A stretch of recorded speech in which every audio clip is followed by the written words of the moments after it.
Good and blessed day, everyone. I am Mr. Raimundo Ibo Jr. In today's presentation, I am going to discuss the topic about the trafficking of firearms, the related laws and policies on this crime, the prohibited acts such as the illegal manufacturing and trafficking of firearms, their parts and components and ammunition. Also, I will discuss the Firearms Protocol and Arms Trade Treaty and the latest trafficking of firearms situation in the Philippines. Also, the government countermeasures to address this activity. And lastly, my comments and suggestions on the said plans and programs. And now I will discuss the related laws and policies on this crime. We have here the Republic Act number 10591, or the Comprehensive Firearms and Ammunitions Regulations Act, and the Republic Act number 9516, amending Section 3 and 4 of PD 1866, and for international law, the Firearm Protocol, which was signed on May 2001, and the Arms Trade Treaty, which was enforced on December 23, 2014. For the Firearms Protocol, in objective to regulate and prevent the related cases of illicit firearms, we have here the frameworks of the firearms, such as the regulation of illicit firearms, apprehension, investigation, prosecution to determine the probable cause, and prevention and control measures. Okay, for the purposes, well, to tag as a criminal offense the illicit manufacturing of and trafficking of firearms, and the application of effective control and security measures, and providing a system of government authorization or licensing intending to ensure legitimate manufacturing, and the proper or appropriate marking, recordings, and tracing of firearms. For the Arms Trade Treaty, the objective are as follows: reduce the related cases of firearms trafficking and improvement of regional security and stability, then the promotion of accountability and transparency. As to the policies or policy, okay, the state are required to adopt the basic rules and process related to prevention and establishment of common international standard for the authorized exportation of firearms. Then the prohibits the authorized transfer of firearms for valid cause, and the annual submission of authorized for actual exportations and importation of pursuant to conventional arms policy. And here, the definition of firearms pursuant to Section 3, Paragraph I, Republic Act 10591. Okay? Firearms is any handheld or portable weapon, whether a small arm or light weapon, designed to expel a bullet, shot, slugs, missile, or any projectile, and discharged by means of expansive force of gases from burning gunpowder or any other forms of combustions.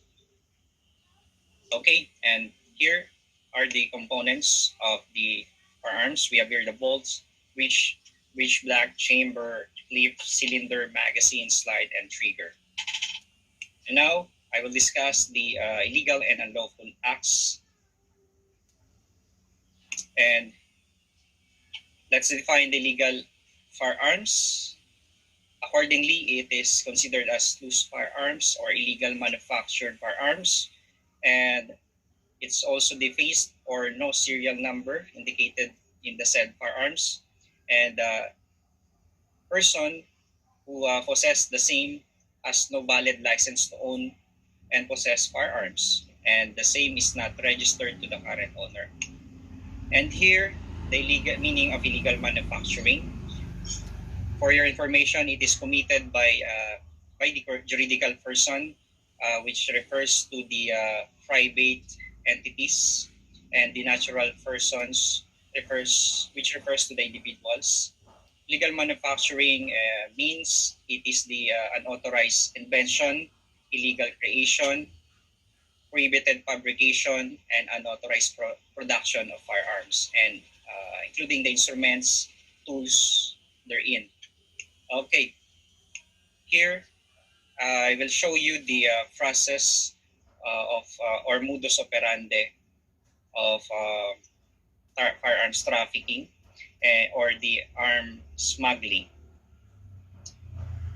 As you can see, there are two states involved in this crime, and the subject of their transaction is the illicit or illegal firearms, including the parts and components. The method is by means of importation and exportation, and the subject, upon arrival to the borders, it may be undeclared or misdeclared, and included the firearms is included with the other goods consigned to fictitious names and addresses.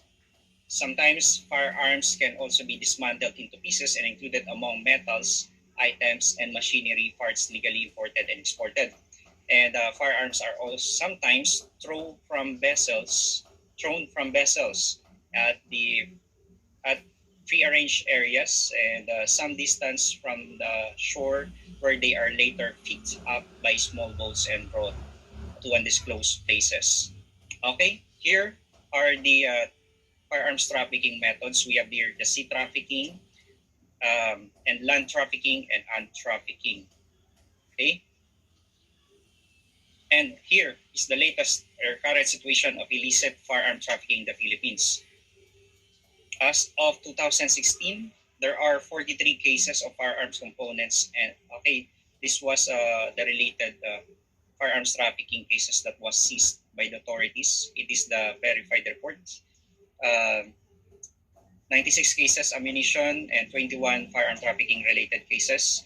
For 2017, 82 cases, parts and components, and 146 ammunition and 38 related firearms trafficking cases.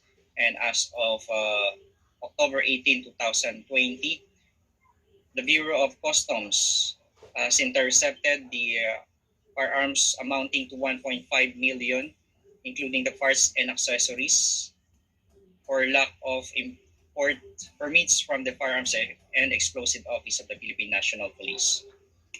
And to prevent these crimes, the government established the countermeasure programs, which are the following: liberalized policies on firearms importation, legalization of domestic manufacturing, stricter monitoring of international gateways, and the international cooperation networking pursuant to the above international law, and close coordination with the law enforcement agencies, military units, firearm amnesty, and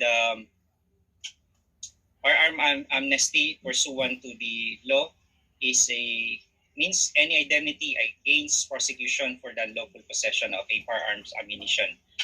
And